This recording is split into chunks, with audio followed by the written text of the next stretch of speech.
بسم الله الرحمن الرحيم قل أعوذ برب الفلق من شر ما خلق ومن شر غاسق إذا وقب ومن شر النفاثات في العقد ومن شر حاسد إذا حسد.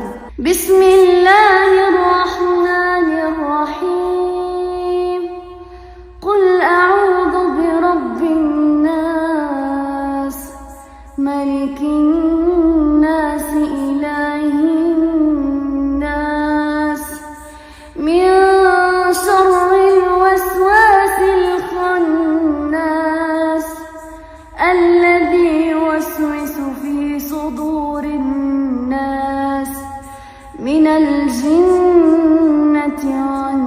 والناس. صدق الله العظيم.